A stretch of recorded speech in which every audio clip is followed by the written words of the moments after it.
राजनीति में कोई व्यक्ति इतना नीचे भी गिर सकता है, ये बात शायद आपने कभी सोची भी नहीं होगी, लेकिन दुर्भाग्य से ये सच्चाई है। 22 अप्रैल 2025 को जम्मू कश्मीर के पहलगाम में आतंकियों ने धर्म पूछकर 26 निर्दोष लोगों को गोलियों से भून दिया। इस नृशंस आतंकी हमले में मारे गए सभी लोग हिंदू थे। ये घटना पूरे देश को झकझोर देने वाली थी। ठीक इसी तरह हाल ही में रविवार को ऑस्ट्रेलिया के सिडनी शहर में भी आतंकियों ने एक भयावह हमला किया। 2 आतंकियों ने भीड़ पर अंधाधुंध गोलियां चलाईं, जिसमें 16 लोगों की मौत हो गई और 15 लोग गंभीर रूप से घायल हुए। इस हमले में मारे गए सभी नागरिक यहूदी थे। जिस प्रकार भारत के पहलगाम में धर्म के आधार पर लोगों को निशाना बनाया गया, उसी तरह ऑस्ट्रेलिया में भी धर्म देखकर हमला किया गया।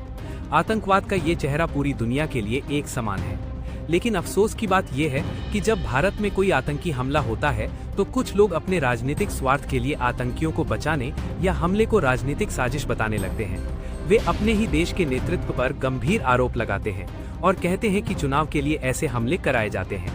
पहलगाम हमले के बाद भी कुछ लोगों द्वारा ऐसे ही बयान दिए गए, जिनका इस्तेमाल पाकिस्तान में आतंकियों के समर्थन में किया गया और देश के प्रधानमंत्री मोदी को ही दोषी ठहराने की कोशिश की गई।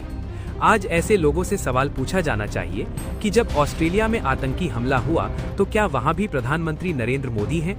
क्या वहां भी चुनाव हो रहे थे? न वहां मोदी हैं, न बीजेपी, फिर भी आतंकी हमला हुआ। ये स्पष्ट करता है कि आतंकवाद का कोई देश या राजनीतिक दल से संबंध नहीं, बल्कि ये मानवता का दुश्मन है। सबसे शर्मनाक बात तब होती है जब किसी देश का नागरिक ही आतंकियों के समर्थन में खड़ा हो जाता है और अपने ही देश पर सवाल उठाने लगता है। इससे आतंकियों का हौसला बढ़ता है। इसलिए जरूरी है कि हम सब मिलकर बिना किसी धर्म या मजहब के भेदभाव के आतंकवाद का एकजुट होकर विरोध करें। देश के साथ खड़े हों, आतंकियों के नहीं।